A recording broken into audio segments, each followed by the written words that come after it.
होने के नाते, एक सनातनी होने के नाते, माननीय अध्यक्ष जी, हम तो ये कहते हैं कि न्यायालय किसी भी मंदिर पर सर्वे का अगर कोई आदेश करती है तो मैं नहीं समझता कि किसी भी सनातनी, किसी भी हिंदू को कोई आपत्ति होगी।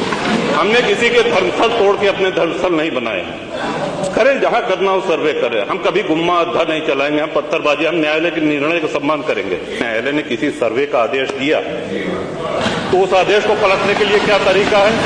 उससे बड़ी अदालत में जाए कि सड़क पे खड़े होकर के पत्थर प्रशासन के ऊपर और पुलिस के ऊपर चला जाए। इस सदन की कार्रवाई लाइव देखी जाती है, रिकॉर्ड रहता है। माननीय नवाब साहब हमारे बहुत अच्छे मित्र हैं, साथ में मंत्रिमंडल में भी रहे।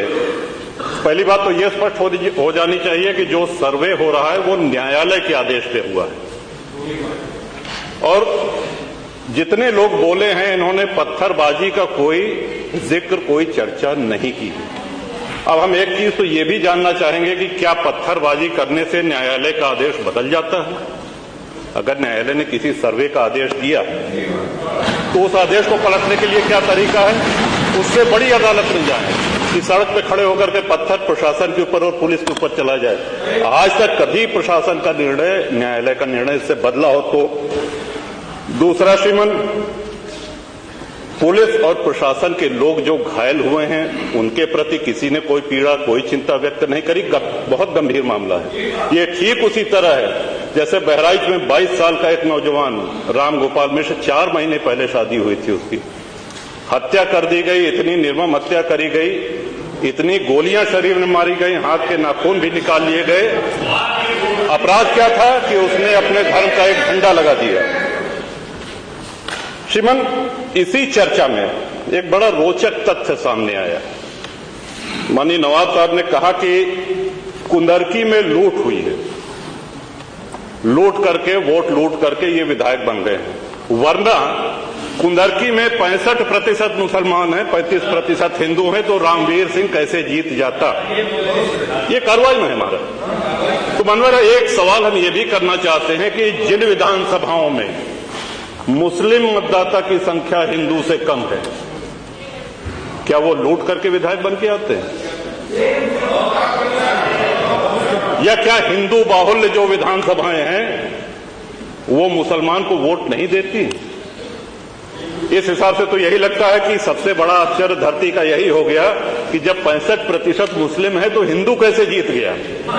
आज पहला दिन है इन लोगों का सदन में। हमने अनुरोध किया था जो नए सदस्य जीत के आए हैं कम से कम परिचय करा दें, हम लोग भी पहचान लें। हमारा कोई परिचय नहीं है रामवीर जी से, लेकिन वो निर्वाचित सदस्य हो चुके हैं, सदन के सम्मानित सदस्य हैं। उनका इस तरह से अपमान करना, उनको लुटेरा कहना, ये तो आपत्तिजनक है। और सर्वे हम बोल रहे तो आप बोले।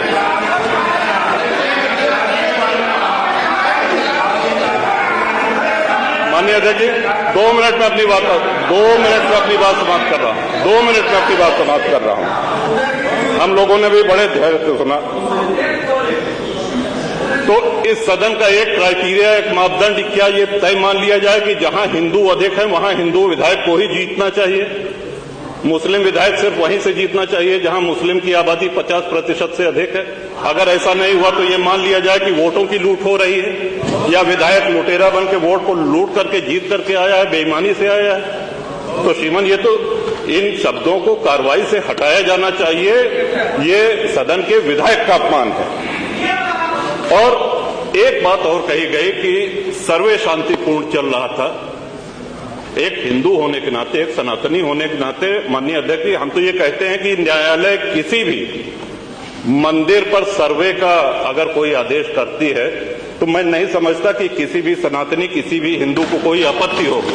हमने किसी के धर्मस्थल तोड़ के अपने धर्मस्थल नहीं बनाए। करें, जहां करना हो सर्वे करें। हम कभी गुम्मा अद्धा नहीं चलाएंगे, हम पत्थरबाजी, हम न्यायालय के निर्णय का सम्मान करेंगे। तो शासन का काम, प्रशासन का काम तो न्यायालय के निर्णय को लागू कराना होता है। तो इसलिए माननीय अध्यक्ष जी, इस पे चर्चा कराई जाए। चर्चा में भाग लेने की इच्छा इधर भी है, इधर भी है, बहुत से लोगों की है, और चर्चा कराई जाएगी तो बहुत सी सच्चाइयां सामने आएंगी। बहुत बहुत नेता पे